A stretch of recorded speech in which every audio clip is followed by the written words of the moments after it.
Ser sobre uma outra ótica.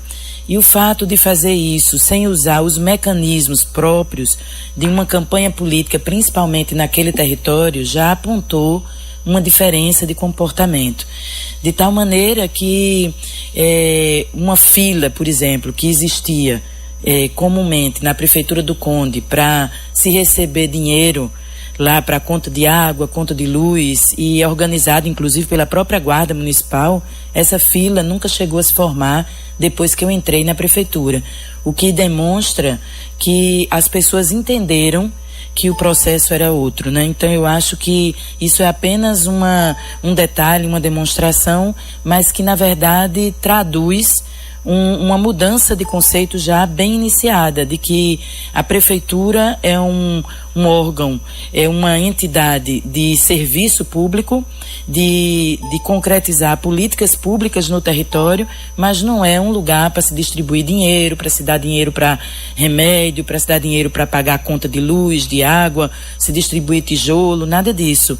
É um lugar de se pensar e implementar políticas públicas para que a população melhore. Isso está sendo compreendido pela população. A senhora recentemente publicou um decreto que limita o acesso de veículos lá à Praia de Coqueirinho, e isso gerou uma certa reação da sociedade. Esse decreto era mesmo necessário? Prefeita, não vai acabar afastando o turista do local? Não, eu tenho certeza que esse decreto é absolutamente necessário, mas mais do que necessário, é de nossa responsabilidade enquanto gestor público. Nós temos praias belíssimas no nosso litoral. Eu arrisco dizer que são as praias mais bonitas do Nordeste, estão no litoral sul e muito bem concentradas no município de Conde. Então é nossa responsabilidade cuidar dessas praias para um tempo indeterminado, não para os 4 anos, né? Então esse olhar, ele tem que ser um olhar de responsabilidade do gestor. Em Coqueirinho, mas não é só Coqueirinho, nós estamos começando por Coqueirinho, mas em Coqueirinho você via isso de forma muito concreta.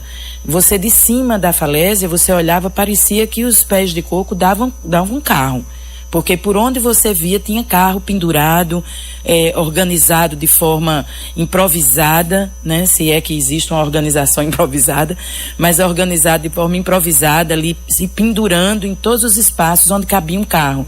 Além disso, destruir a falésia, as praias, destruir aquele ambiente. Além disso, se você precisasse, por exemplo, sair de forma urgente, emergente, de uma situação dessa, com alguém doente, passando mal, você não consegue sair, porque está tudo fechado de carros. Então, o que nós estamos buscando é exercitar isso até o mês de dezembro, e em janeiro a gente já ter isso acordado com toda a população e com os que estão chegando também. Nosso ouvinte Xavier Taxista está dizendo que não há um controle dos flanelinhas aí. O estacionamento em Coqueirinho está custando R$10. Isso é uma coisa que a gente vai chegar também aos poucos. Nós primeiro estamos ordenando a chegada dos carros e depois nós vamos ver como é que se dá isso na prática, né? De que maneira a gente está olhando também toda a legislação de outros municípios que fazem esse tipo de controle, para ver como é a chegada da prefeitura nesse manejo aí.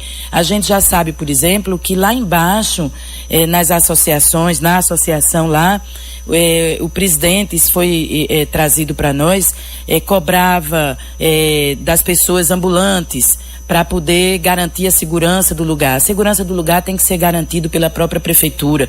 Então, se essa carência gerou esse tipo de comportamento, a gente está querendo corrigir isso também. Então, são coisas que nós estamos só começando, né, e vamos aos poucos organizando. A partir de Coqueirinho, vamos organizar também as outras praias. Vamos para o intervalo comercial, voltamos em instantes para conversar aqui, continuar essa conversa aqui com a prefeita do Conde, Márcia Lucena. CBN João Pessoa, hoje com Michele Souza. 9h53, voltamos a conversar com a prefeita do Conde, Márcia Lucena, já com interações aqui dos ouvintes pelo WhatsApp. Prefeita, olha, a gente foi olhar dados do IBGE. Eles mostram que apenas 1,2% de domicílios urbanos em vias públicas do Conde possuem urbanização adequada, ou seja, presença de bueiro, calçada, pavimentação e meio-fio. Também os mesmos dados do IBGE apontam que o Conde apresenta apenas 16,7% de domicílios com esgotamento sanitário. Aqui o nosso ouvinte Santos também está dizendo que não tem uma rua asfaltada no Conde que não seja as rodovias estaduais. Enfim, ele fala da ausência de uma patrão da prefeitura, porque as ruas do Conde tem também um trânsito muito ruim, intransitável, ruas, inclusive, em frente à prefeitura. Por que começar pelo estacionamento das praias e não por essas questões aí urbanas? Porque, na verdade, no Conde nós temos questões que são muito profundas. Essa que o ouvinte Santos coloca, né, da falta de pavimentação, nós só temos 3% das ruas calçadas em todo o município. O Conde é um município do tamanho de João Pessoa, territorialmente falando. Tem 16 comunidades, 22 comunidades ao todo espalhadas no território municipal, sem estradas, com dificuldade de acesso, e as ruas, como ele falou, são terríveis. Isso há anos. Então nós temos, agora foi recentemente condenado pelo Tribunal de Contas da União, ex-gestores, em função justamente disso, de pavimentação de ruas.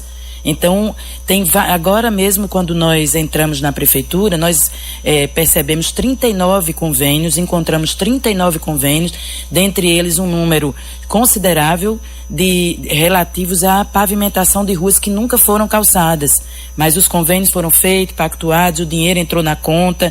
Então, esse tipo de desmantelo é uma frequente nos últimos anos, principalmente no município, e de fato não dá para você corrigir isso, um histórico desse, num ano de governo. É impossível você corrigir isso, até porque muitos desses convênios estão com a Polícia Federal, estão com o Ministério Público, porque você não pode meter a mão numa cumbuca dessa sem você tirar limpo essas coisas, até porque nós não tivemos repasse de informação, nós não tivemos aquele momento em que os prefeitos que estão concluindo o mandato passam todas as informações para quem está entrando.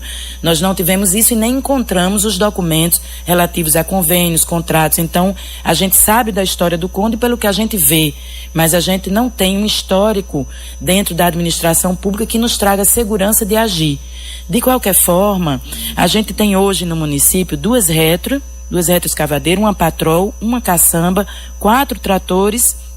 Destes, 2 não funcionam porque estão quebrados, são muito antigos, estão quebrados. Então, para um território tão grande, você não consegue atingir esse território e cuidar dessas ruas com só esses equipamentos. Nós temos uma dívida da prefeitura, tem uma dívida de mais de R$300 mil com aluguel desse tipo de equipamento do ano passado. Nós não temos recursos no município porque nós temos 43 milhões de dívida.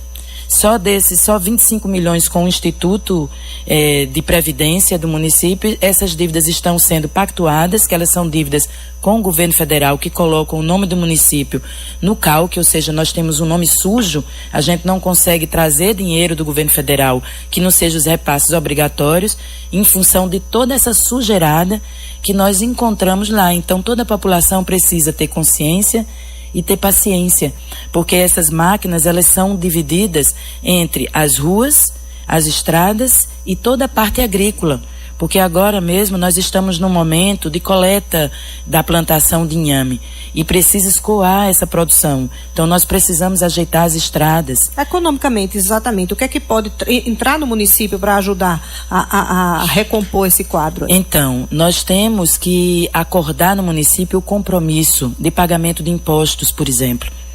O compromisso do cidadão com o IPTU, o compromisso do investidor com o ISS, né? De quem está abrindo o seu comércio com o alvará. Nada disso está regularizado no município. Então, como é que você vai fazer os serviços se o cidadão não tem o costume de prestar contas com o próprio município, com as suas questões tributárias? E tem o que comemorar nesses 54 anos. A gente está na reta final da entrevista, prefeita. O que é que pode ser comemorado aí? Pelo menos 2018 vem aí com boas perspectivas? 2018 vem com excelentes perspectivas, porque a gente está vendo que o comportamento da população está mudando, né? A população está adquirindo uma consciência. O município tem potencial. nós estamos organizando as políticas públicas para poder o município ter esse retorno. Nós temos excelentes perspectivas para o ano que vem. No município, eu tenho certeza que a gente vai conseguir colocar o município em ordem. Já estamos conseguindo. Se a gente for para as políticas essenciais, educação, por exemplo, nós estamos com a educação muito equilibrada no município.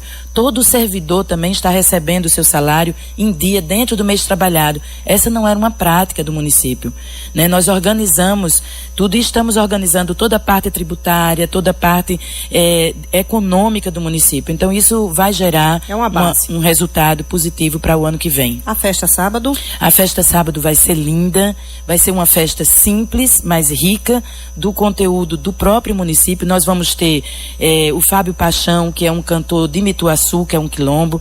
Nós vamos ter o Lobo Solitário, que é da zona rural, de Mata da Chica. Nós vamos ter Vitória. É uma feira de mangaio, né? Vai ter uma feira de mangaio. Nós vamos ter Vitória, Ana Vitória, que é do Ademário Regis. E nós vamos ter os Gonzagas fechando à noite. Mas durante o dia, uma feira de mangaio, que vai ser trocas, mais vendas também dos produtos da comunidade. Eu acho que isso vai trazer de volta a nossa essência, a nossa identidade e a nossa cultura local. Ainda dá tempo de falar de política. 2018 chegando aí, a senhora acha que João Azevedo é um nome forte do PSB para a sucessão? João Azevedo é o nome. Ele concentra nele. Por quê? Porque era isso que eu ia explicar. Ele concentra nele tudo o que foi feito pelo governador desde quando prefeito de João Pessoa até agora, em termos de trazer essa mudança de consciência e essa mudança de atitude que une a gestão pública e uma política mais viva, mais interessante e mais sadia. Mas ele tem força para chegar lá, ter voto? João tem voto, tem força, porque nós vamos começar o trabalho ainda. E ele já tem todo um trabalho realizado, o trabalho político com o nome de João, no tempo certo vai ser iniciado. Mas ele tem um trabalho de gestor e ele tem um trabalho de posição política que foi construída nessa nova forma de fazer política trazida pelo PSB da Paraíba e pelo o seu maior ícone, que é o governador Ricardo Coutinho. Então eu estou pronta e tenho certeza que muita gente na Paraíba está para a gente trabalhar firmemente para João. Obrigada, prefeita Márcia Lucena do Conde, aqui pela essa entrevista na Rádio CBN. Vamos para a terceira hora.